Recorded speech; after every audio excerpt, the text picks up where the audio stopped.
Alright, so in this video, we're talking about building relationships with your clients and how to build relationships with sales prospects specifically. I had one of the viewers on my channel ask, like, how do I build a relationship with prospects? You know, do I try and be friends with them first and then try and sell them later? Like, how do I do it? So I want to talk about that today. You're going to, by the end of this video, know how to do it from the very beginning of the sale. You have to win a sale from the very beginning. From day one, the very first touch point, you have to be winning. And I'm going to explain how to do that with an email and how to do it throughout the sales process. By the way, if you're not subscribed, make sure you click subscribe because I think 80% of my viewers are not subscribed.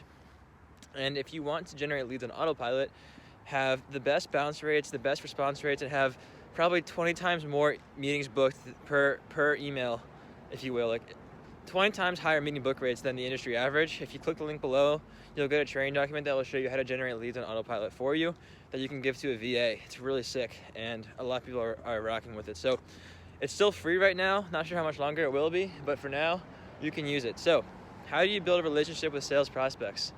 Well, it all starts with the first touch point. The first time you get in touch with them, you have to make sure that you are on the ball.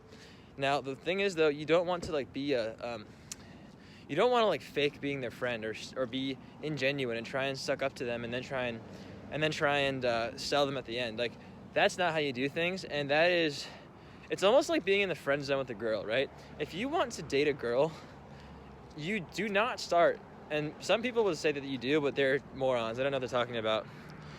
If you want to date a girl or you have a romantic interest in that girl, you need to be straightforward, or boy, whatever. You have to be straightforward with them from the very beginning. They have to know what your interest is, from the beginning. That doesn't mean you have to start trying to marry them off the bat, but they have to at least know what the expectation is going to be. Otherwise, it's just going to be weird, because if you go in as a friend, they're not going to think of you as a potential partner. They're going to think of you as just some guy, I guess, or whatever.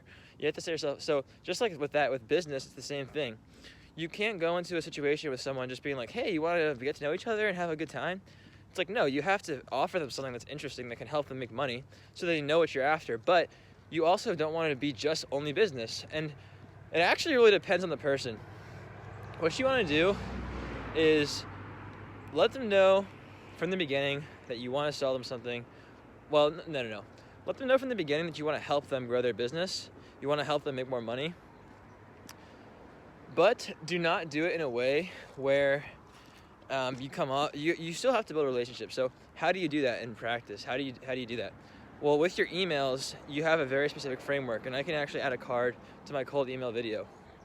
But essentially, the framework of an amazing email that gets you insanely high response rates, that's going to help you make a lot of money, is one that has a really good first line in the beginning. So a compliment that compliments them, and then you get down to business. So the whole email is essentially, hey John, loved your TED Talk, awesome job with that presentation, and I loved your point about team building. Just helped another food delivery service make an extra $1,000 or $100,000 per month with SEO. Would love to help you do the same. Are you interested, right? So you're giving them a compliment, you're building a relationship, you're showing them that you care about them, that you know who they are, but you're still, right after that, getting down to business, telling them exactly what the service is and the results. And if they respond back to you, they already like you because of the first line, and they know that you're going down to business. So it's like a combination of the two. Now, once you're on the sales call, how long do you wait before you get down to business? How long do you chit-chat, right? Do you try and be their friend first, or do you just talk business?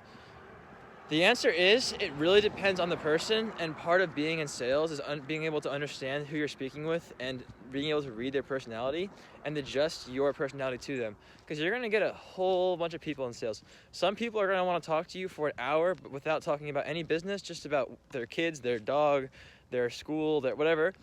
And other people, if you waste a second of their time that's not talking about business, they'll want to chew your head off, right? So from day one, from the first 30 seconds, you have to know what's going on. And how do you do that? Well, here's how you do it. Whenever you're in a sales situation, you want to build a relationship with the person. So typically what I do is, before the call, I'm very well researched, and I'll make another video about preparing for sales meetings, but you have to be prepared, meaning you have to know who you're speaking with, look at their social media, look at their LinkedIn profile, look at their business website, look at their case studies, services, listen to any interviews or podcasts they've been on. You need to know everything, and also know their industry. And then when you hop on the call, you can say like, hey, I saw your son post I saw you shared a post on LinkedIn of your son's comic, and it looked awesome. He's only 11 years old. How did he do that, right? And that shows that you did your research and that you are taking a genuine interest in them as a person, right? And then you just kind of let the conversation go on organically. So if they're the type of person like me who likes to talk about random stuff, then we'll probably chit chat. You'll probably end up chatting with them for half an hour without mentioning anything about business. And you guys just get to know each other. You build up great rapport. You talk about this, this, and this. And I know some people would say you need to get down to business immediately, but that's not the case. It depends on the person who you're selling to. So if that's the case, if they like to talk, then talk to them. Talk about this, talk about that. You might find out that you guys connect on a whole other level. Like, I've met people on sales calls that came from the same town as me, or people that went to the same school, or people who share similar beliefs about life and different things like that.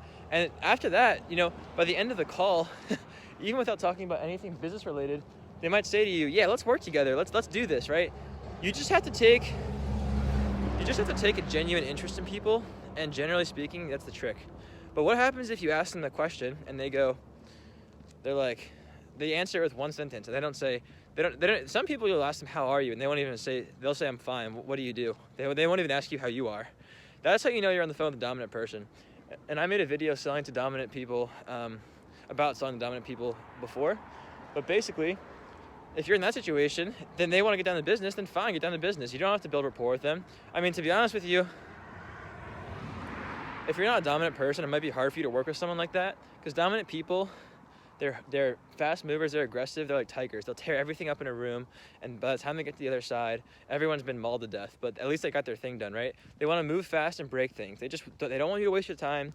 If you talk about their kids or whatever for 30 seconds, they're going to be mad at you. So you have to be direct, blunt, and straightforward. But the good news is if you do a good job with them, they'll stick with you forever. And if someone fucks with you, they will defend you. They'll be like, it's like you're at a bar, right? And someone comes up to you with your friend. You're with your friend, and your friend's dominant. And the person comes up to you and says something to you, and they go, what the fuck did you just say? Like, that's the kind of person you're dealing with. If that's the kind of person you're dealing with, you have to match their personality type. In that case, just get down to business. You might be able to close them in one phone call if you're able to do it properly. I'll be honest, I have trouble selling to dominant people because I'm pretty influent and stable myself. So I have trouble, but I'm trying to get better at it. But look, if you're running your own business and you get on the call with somebody and they're not nice to you, they're just very kind of jerkish and mean, you don't have to work with them. I mean, if they're not a culture fit, don't be coming from a place of scarcity where you have to close everyone under the sun. Like, if they're direct, that's fine, but if they're being a jerk, that's another thing. So that's how you build a relationship with someone in sales. You win from day one. You are nice to them and you build a human connection, but you have to do it case by case. The trick is to be friendly and fun, but do it in a way where you're still letting them know what you're after. Just like when you're on a date with a girl, you can be friendly and fun and kind of like joke around, but at the end of the day, you're there for one reason. You want to go out with her, or you want to marry her, or whatever. Just like in business, you can send them a nice email with a compliment. You can get on the phone with them and talk about like comics or whatever you're passionate about. But at the end of the day, you're there to make money, and so are they. So you have to balance the two, and it really depends on the person. You just have to kind of, you have to figure out their personality and match it. Hopefully that makes sense. I would just say be as organic as possible. Don't do anything. Don't take too long to get down to business, but you just have to read the person. So hopefully that helps. If you have any questions, you can grab a coaching call with me down below, whether it's about cold email coaching or sales or whatever. It's $97, it's half an hour, and you can book it directly in my calendar, and I can help you with any kind of questions about cold email or sales or anything, and I'd love to help. Otherwise, drop a comment down below, and I'll get back to you when I can. And lastly, make sure you subscribe, and if you have the need for more leads, get that training document down below. And I guess I'll close with a question here. I'm curious to know what you think. Give me which one you think is better. When you're on a sales call, do you prefer to get down to business immediately, or do you like to chit chat before you get down to business? Let me know. I like to chit chat, but that's my personality type. So hopefully this video helped you. I'll catch you guys in the next one. See ya.